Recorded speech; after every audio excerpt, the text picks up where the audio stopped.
Is the gentleman from California, Mr. Dreier, for 5 minutes. Thank you very much, Mr. Speaker. Mr. Speaker, nearly 3 decades ago, one of my great heroes, Ronald Reagan, famously said, "In all of the arsenals of the world, no weapon is so powerful as the will and moral courage of free men and women."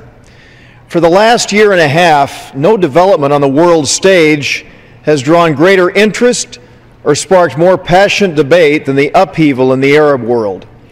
What started in Tunisia in December of 2010 has spread throughout North Africa and the Middle East, leaving virtually no Arab nation untouched. Tunisia ousted a dictator and elected a constituent assembly which is drafting a new constitution. Libya fought a civil war, rid itself of its dictators, and held elections.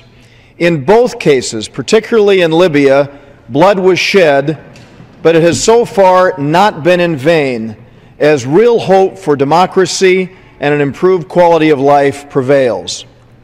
Other countries, such as Morocco and Jordan, have seen more modest changes, but in the same direction, toward greater openness. Elsewhere in the Arab world, this unprecedented chain of events has thus far taken a far more tragic path.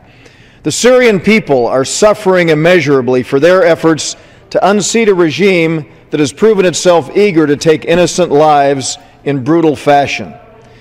In countries like Bahrain, the violence has been more limited but no less tragic.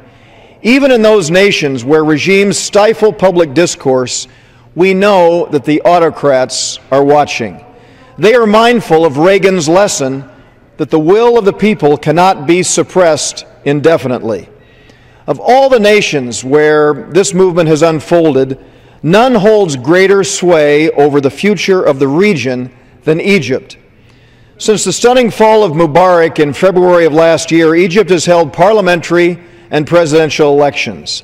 Both sets of elections swept the Muslim Brotherhood to office, setting up a power struggle between the Brotherhood's leadership, the secularists, and the military council. Knowing of the harsh and deeply troubling rhetoric the Brotherhood has used over the years, many Americans rightly ask the question, can we work with the newly elected leadership in Egypt? Should we continue to provide support to this government and the Egyptian people? What exactly does the Brotherhood stand for, and how will they lead? Mr. Speaker, these are important questions. To answer them, we have to go beyond the reactionary and reductionist assumptions that are often made. I've spent a great deal of time in Egypt meeting with staunch secularists to Salafists and everyone in between, including leaders and members of the Muslim Brotherhood. What I have found is a vast movement that is far from monolithic. It is made up of moderates and hardliners, reformers and the old guard, and great internal differences exist. One thing, however, that has unified them is their public statements of support for the Camp David peace accords, for human rights, including women's rights, as well as religious freedom, all of which are prerequisites to meet their quest to get their economy back on track through tourism and international investment. I've joined with a Democratic colleague in introducing a resolution calling for a free trade agreement with Egypt to help achieve just that. Ultimately, we will judge them not by their words, as Secretary Clinton has just said in a piece, but by their actions.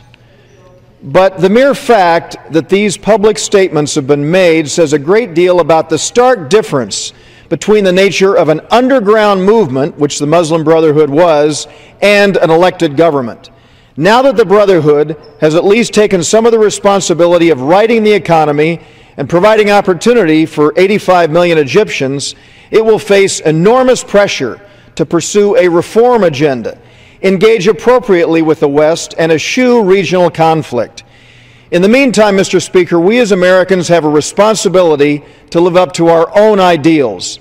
How can we preach democracy yet shun the free and fair choices of Egyptians? Of course, we cannot be naive. we have to recognize that democracy is about more than just elections, but also about protecting minority rights and building institutions that outlast the individuals who occupy them. But we also have to recognize that supporting only democracies around the world that produce our own preferred results is the height of hypocrisy.